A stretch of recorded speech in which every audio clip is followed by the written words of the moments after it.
Sen neredesin ya? Bismillahirrahmanirrahim. Esselatu vesselamu ala Resulina. Bir şey olmaz. Bir şey olmaz. Şöyle. Ben böyle dursam.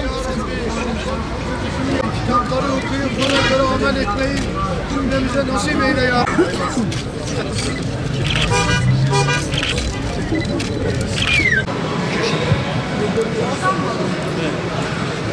Tatvan Belediye'mizin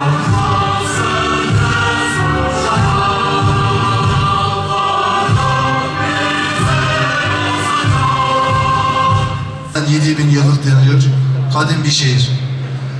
İzanıyla, Bittisiyle, Ağlatıyla, Adıncevazıyla, Mutkisiyle kökenlere kadar medeniyet kokan, her zaman bu kültürü yaşayan bir şehirde yaşıyoruz. Medeniyetin beşiği denilen yerlerden biri de sayarsak Bitlis bunlardan muhakkak bir tanesidir. Bitlis çok ciddi bir değişim, yenileşme ve gelişme gösteriyor. Bunun hepimiz farkındayız. Allah nasip etti, Bitlis'in o hak ettiği kadim merkezdeki kadim yapıyı ortaya çıkarmaya başladık. Muazzam bir proje yürüyor. Allah devletimize zeval vermesin. Bütün musluklar da sonuna kadar açtılar. Önümüzdeki yaz ayında inşallah Bitlis merkezimiz bütün altyapısıyla beraber Türkiye ve dünya armağan edeceğiz. Bitlis'in tabii ve tarihi güzellikleri saymakla bitmiyor. Van Gölü'yle, Krater Gölü'yle, Ağlatı, Adilcevazı, bütün ilçeleri, Mutkisi, Güroyma, Hizan'ı her biri adeta birer tarih ve tabiat harikası. Allah nasip ederse önümüzdeki günlerde biz milyonlarca insanı Bitlis'te misafir edeceğiz. Bunun kıymetini hepimiz biliyoruz. Yine çok ciddi gelişme oldu. Allah bize burada huzurlu yaşamayı nasip etti. Bu huzurla beraber de yatırımcılar akın etti. Niye?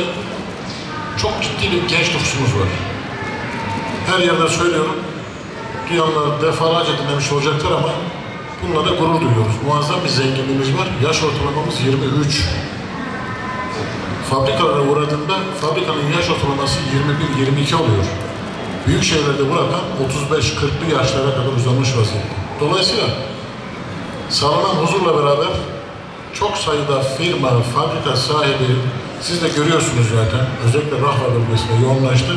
Binlerce insanımızı istihdam ediyorlar. Yani Allah nasip ederse Bitlis bir yıldız gibi parlıyor. Tabii sadece bunlar yetmiyor. Şimdi kimi çağırsak çağıralım şuradan. Diyecek ki neyin eksikliğini hissediyorsun? Diyecek ki sanat, spor. Artık bunlar modern insanın istediği ve hissettiği şeyler. İşte bu manada yapılan faaliyet çok kıymetli bir faaliyet. Yani bizim o tabiri caizse maddi gelişmeyi bizim kültürel faaliyetlerle taşlandırmamız lazım. Bunun ilkini biz Bitlis Merkez'de bu yıl 1. kitap fuarımızı yaparak gerçekleştirmiştik. Hemen arkasından Allah razı olsun belediye başkanlarına 2023 yılında ilk günlerinde bu kitap fuarını tertip etmişler. Ama üzülerek söylüyorum, Batı'da 30-40 sene yaşayan birisi olarak maalesef rolleri değiştik. Avrupalılar okuyor ama Müslümanların kütüphaneleri boş. Allah lütfetti, ben bütün İslam dünyasını gezdim. Fakat Allah-u Teala'nın günleri değişiktir. Devran ediyor. elhamdülillah bugünlere geldik. Kitap yine yerini buldu. Kitap yine yerini buldu. İnşallah bu devam eder. Sadece ülkemizde değil, bunu tarihçi olarak söylüyorum. Uzun yıllar bizim ülkemiz İslam dünyasının liderliğini yaptı. Maalesef oralarda da okuma azaldı. Oralarda da okuma azaldı. Ama yeni jenerasyonun bu şekilde bir atılım yapması, kitaba değer vermesi doğrusu beni çok sevindiriyor. Gördüm.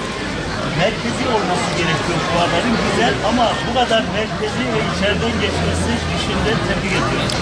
Kitap imzalayabiliriz.